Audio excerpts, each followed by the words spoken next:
So yesterday night I was playing around with making a stitch diary, a stitch sampler. This machine, I made one when I first got the machine. Please forgive the extra noise. I've got my kids in here with me today. I played with one when I first got this machine. I've had it since, what, 2014? This is a stitch sampler.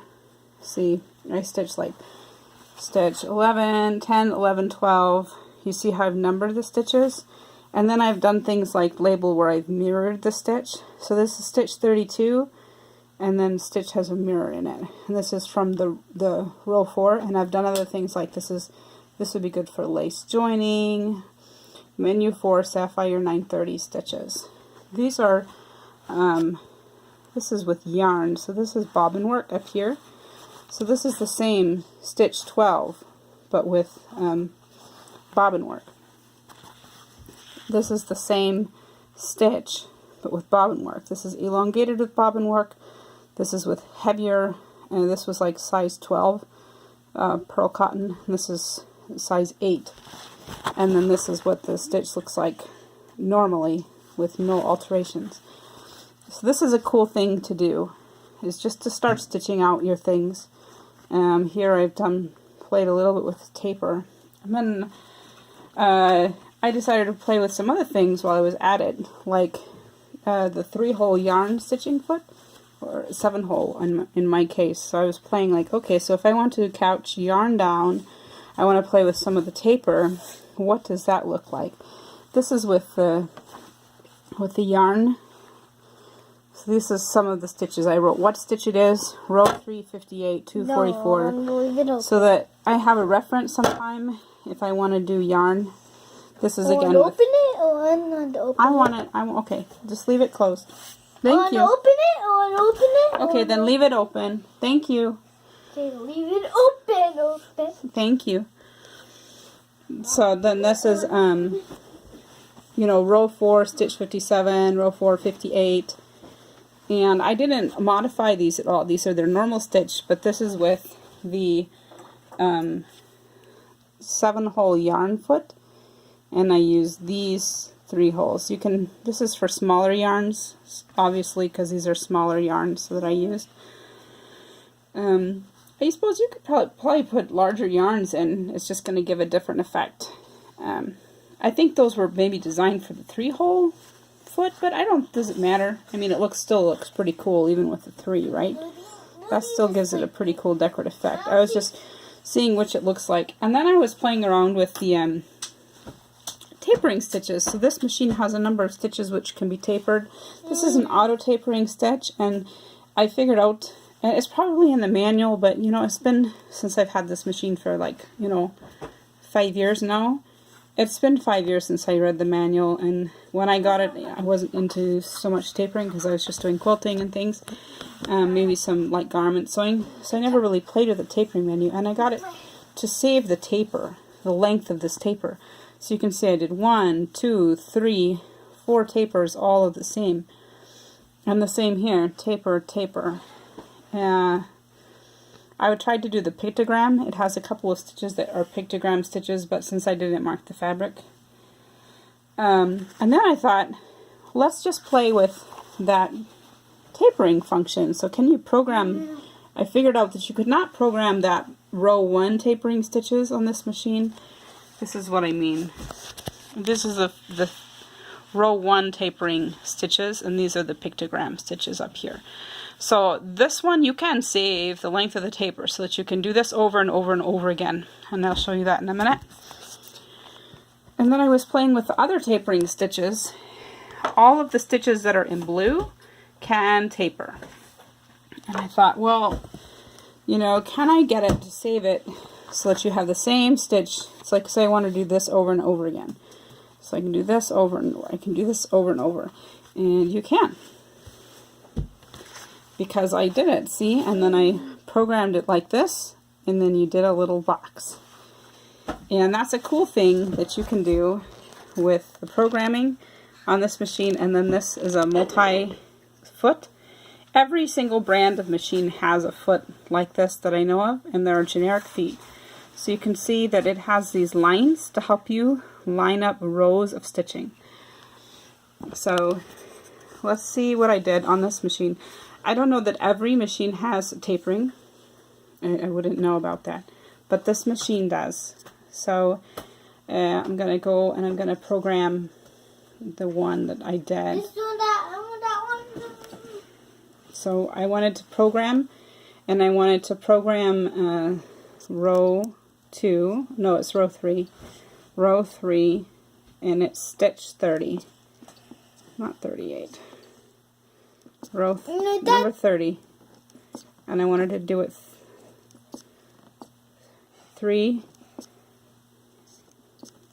4 times. If you press stop, if you add the stop, then, and then you press program to get out of it, then this taper comes up. And now I can program the taper, how I want it to taper. And I want it to do a 60-degree taper, that's like this, a 60-degree taper at the beginning, and a 60-degree taper. I'm going to press clear to get back out of it. That taper was found here. Okay? Did you see how I did that? I went to the program, I programmed it in, I wanted 4 repeats. So I pressed 30, 30, 30, 30, and then I put a stop. I did not put a cut in, I put a stop. I tried this with cut and it didn't work. It's like cut resets it. So you have to put a stop in. And now when you see this, you can see that this is blinking and it's saying that I'm ready to go forward. Don't touch, please. Don't touch, please don't touch. Thank you. The other thing is, like, if you're doing a stitch thing like this, you have to have stabilizer in the back, because these stitches are kind of heavy, right? So the stabilizer I use is this this OESD fusible woven. I'm sure that's not the only one that would work for this, but I have it here. I think that's the one you use for t-shirt quilts too. Let me just trim this up. I got some errant threads here.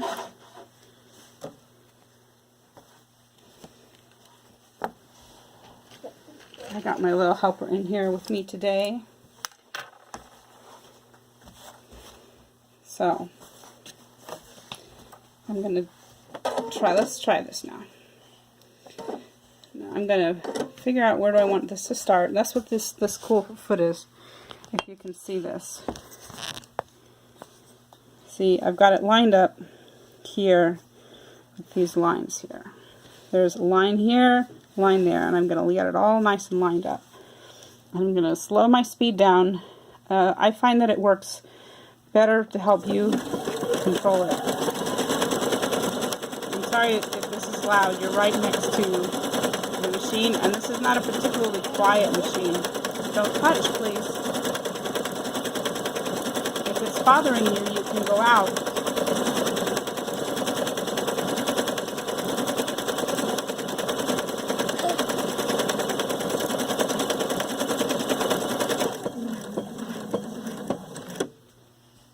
It's beeping again. I can pull it down a little ways. Start again.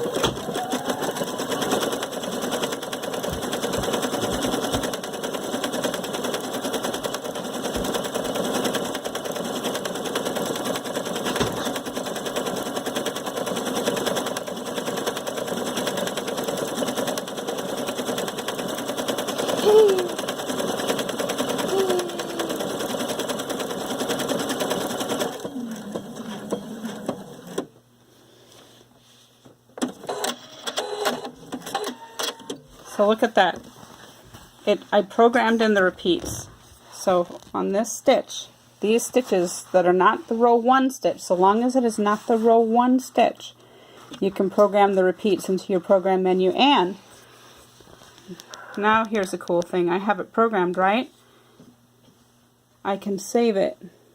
Save it to the My Stitches, and it'll let me save it. I've already done some that I saved. So I want to save it. I'll save it right there. Overwrite. And it lets me save. And now I can use that. Like, say, what if I wanted to do like make my own little custom bookmark or something, or make an ornament on a collar, I have that now on my menu, and I can do that over and over and over again, and it's there with the and you can change the tapering, but it's 4 repeats. The taper is saved, and you can do it over and over. See, my machine is still blinking. There you go. Isn't that cool? The other thing I did last night was playing with the tapering like that, was make a square. And that is something cool that you can do because you have this cool foot with the guide and lining stuff up. And I'm going to show you how I did that. So I did it, I went up here, and this is 1, 2, 3, 4 repeats. Okay, so I'm going to get out of this, save to My Stitches, and I'm going to go to the My Stitch menu to select it. My Stitch menu, load My Stitches. The other one is save My Stitches. This is a little bit clunky machine, right? Load My Stitches. Down here is the taper menu. I want to make sure that it has the correct taper. It saved the taper from the last time I did a taper. That's not the taper I want, right? Because this will make it like a flower or something. That is definitely not the taper I want. I want the taper, how do I want it to look if I'm doing a box? I want it to look, how should I do it? I can either have it this 45 or that 45.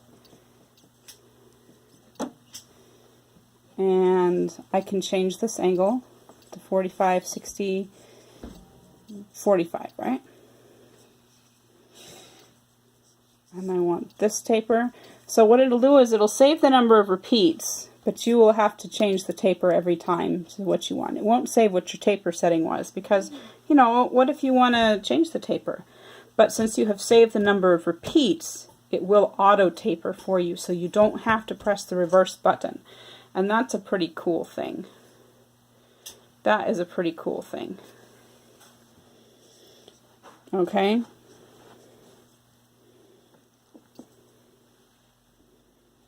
Alright, so let's do this. Let's see what this looks like if I tapered it the way I wanted it to. Now, the other thing, if you're doing a box, what you want to do is you absolutely have to do needle up down. So you want us to make sure you select needle down because you will want it to pivot. I think I got it right. Alright, well, hopefully I have enough room. I think I do. Alright, so I'm going to start there. Press start.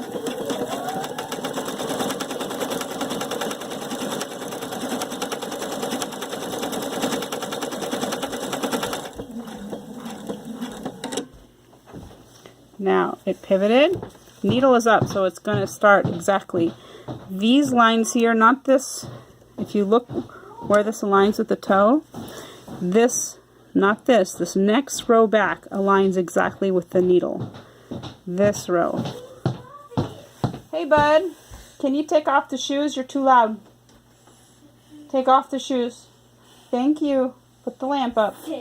I know, it's really boring. So you want this to be aligned with that.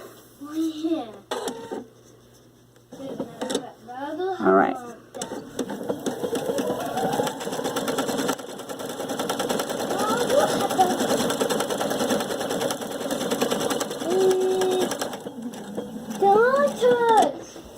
Do it again.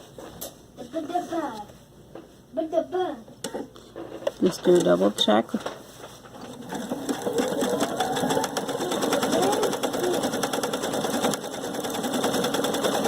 Now you can line this up, right? Line that up with the edge of that. This is what the multi-line decorative stitch foot is good for. This can line up. So it's like really, this is just a great foot for lining up stitches, and or in this case, making a box.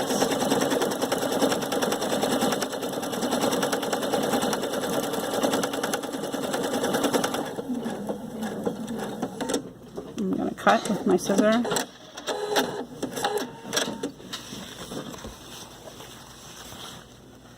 There's our box that we just did. Look at that. Because we had the multi-line decorative stitch foot, we could row them up. We could line them up like really well. You needle down to pivot and line things up, and you got a little box. Now imagine you're making a dress. You could make a bunch of those. You can program as many repeats as you want. Well, not as many. I think there's some limit to programming stitches. And now, see, it's blinking to let me go again. So that's a cool thing about that. Now I wanted to show you saving the repeats for this stitch. That's select your stitch, go back to row 1, and that was stitch number 40. It only works with stitch 40, 40, and 41. This is a free form. This can taper, but it's a free form taper and will not save. This is automatic tapering. So you have to set it the first time, and the thing is that you have to set it, press the stop button, not cut. You have to press the stop button when you're getting close to where you want to do your end taper. So right now it will do, if I just let this go, this number is what the length, the total length of the stitch right now. So if I just start this, you'll see how this works. It starts, this is the taper, beginning taper. Now it's moved to the wide stitch, and it'll just keep going and going and going.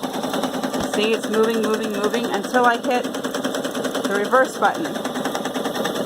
When I hit reverse, then it will move.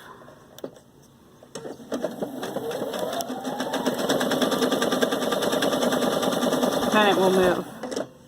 See? That's a very long taper. Very long taper. Okay.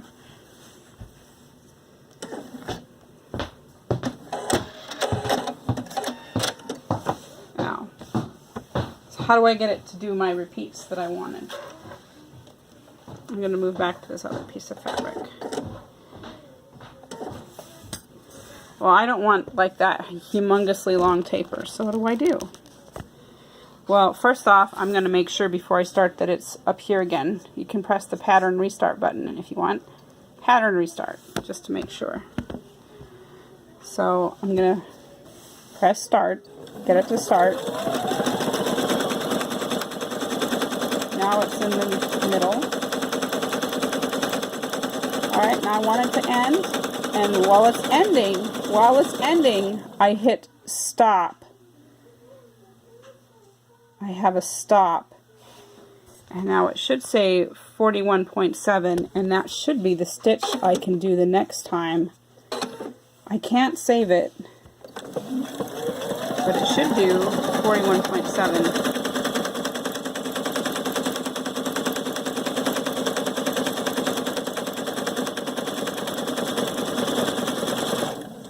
There you go. See, I pressed the reverse to do the end taper, and then I immediately pressed stop to tell it I wanted it to save it. So you let it to start, it'll do the beginning taper, it'll do the main satin stitch, press the reverse as soon as you have it as long as you want, and as soon as you press the reverse to start the end taper, press stop. Now the one downside is that you can't save this to My Stitches. It will not save it. But you have it saved like per project day. So I can do it a third time.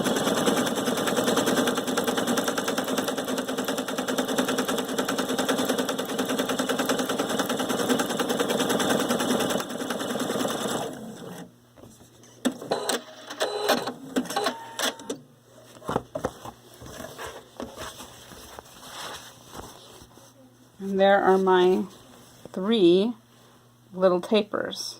No. So imagine I'm doing something and I really need that or something. I can do that with the next one over too, stitch number 41. I want to do this like, it's all menu. That's fine. I want to make that box, say, with this. With the other stitch, I think you can custom taper it. I'm not sure. Yeah, I think it's just the automatic taper, whatever it's set as. So with this one, you can do the same thing. I've not tried it with this one, so of course I have you on camera, so this is going to go terribly wrong, right?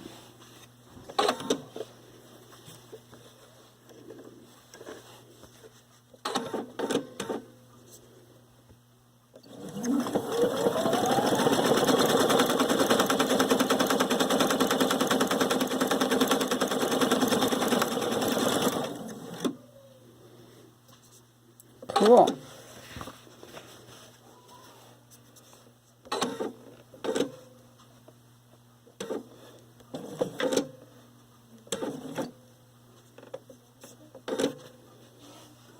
I want to my needle exactly where it was because I didn't have my needle down set. Now I do.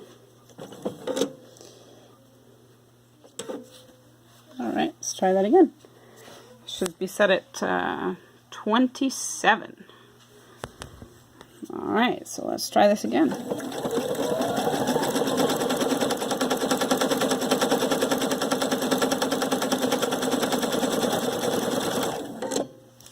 I press my stop, remember, as right after I press my reverse, so it saved it.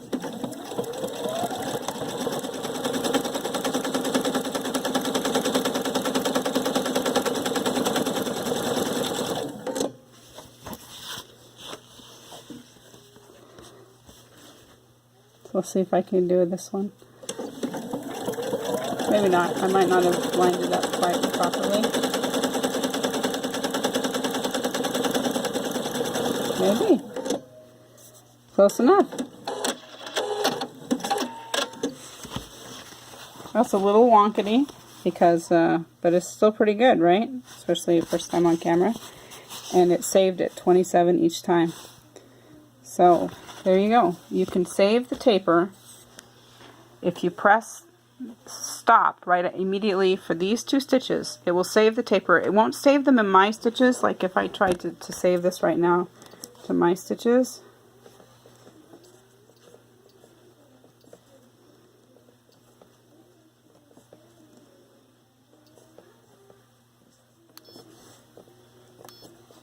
The stitch cannot be saved.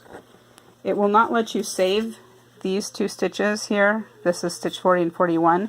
It will not let you save them for all time and forever, but the day that you're doing your project, you can save them and reuse them. Kind of like, you know, buttons, buttonhole sewing. So I hope you found that helpful if you have this machine. And also this foot, I'm pretty sure you could do this like with a FOF, or I'm sure Singer probably has the same kind of thing with tapering. They, you know, any foot that has a tapering function, any machine that has some tapering, the fancier like Baby Lock, so many machines have great stitches nowadays. It's really, really fun. So you're more likely to sew with your stitches if you use them on projects, if you stitch them out and see what they look like. You know, like I can see myself using this. This is the 3-hole yarn foot, right? I can see myself, this is bobbin work, right? I can see myself doing that if I've seen the stitch, not just the picture of the stitch, but actually seen the stitch. So just make sure you stabilize it first to support the stitch, and then just have fun. Just go and play around with your stitches sometime so you can see what your machine can do. So many machines now have so many stitches. It's really great fun. Thank you.